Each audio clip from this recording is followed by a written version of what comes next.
Maro was a diligent and thoughtful high school student who had always tried to stay out of unnecessary drama. One weekend, he accompanied his mother to the hospital to visit a sick relative.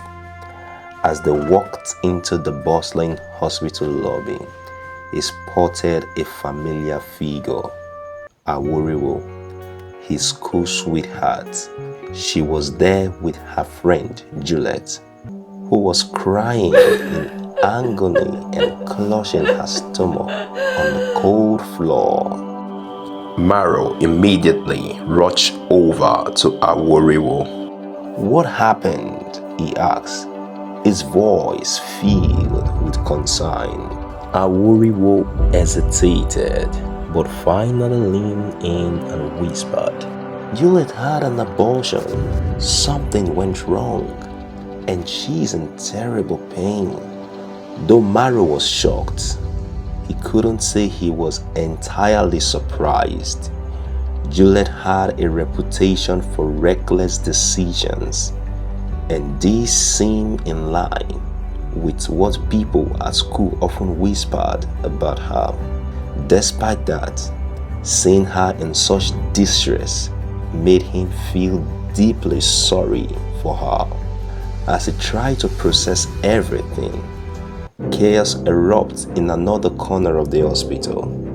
Mary turned to see Sarah, a girl from his school who was notorious for being a troublemaker.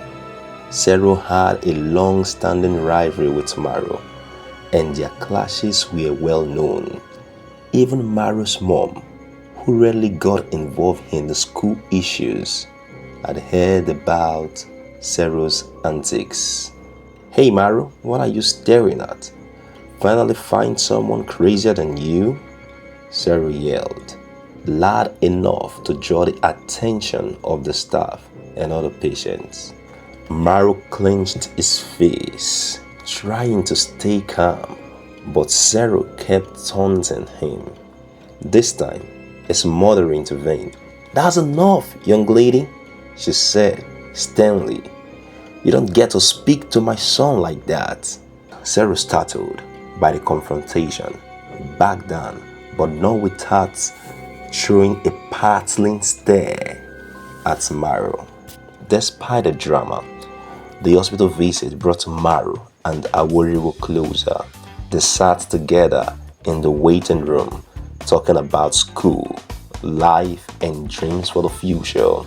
It was a rare moment of connection that reminded Maro why he had been drawn to her in the first place. During their chat, a doctor walked by who seemed oddly familiar. "Wait a second," she said, squinting. "Isn't that Dr. Rex?"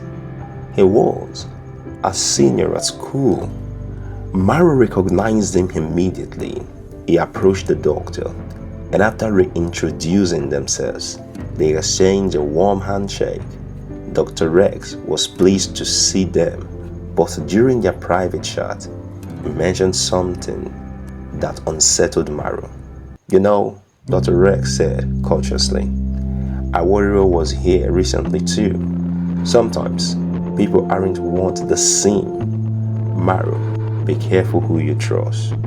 Confused and concerned, Maro didn't press for details, but later pieced together clues that pointed to a darker side of Aworiwo's life. Aworiwo wasn't as innocent as she appeared.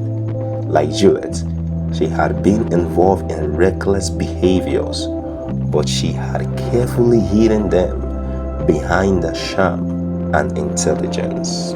Back at school, Maro found himself grappling with the truth about Aworiwo. At the same time, his interaction with Sarah, his longtime nemesis, took an unexpected turn.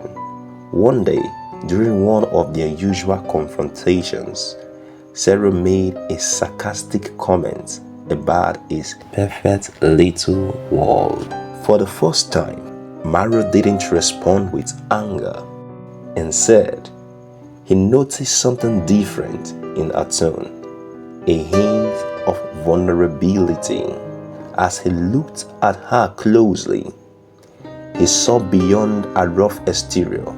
Sarah was bold, intelligent, and fiercely independent, qualities that Maro hadn't appreciated before. From that day, Maro began treating Sarah differently.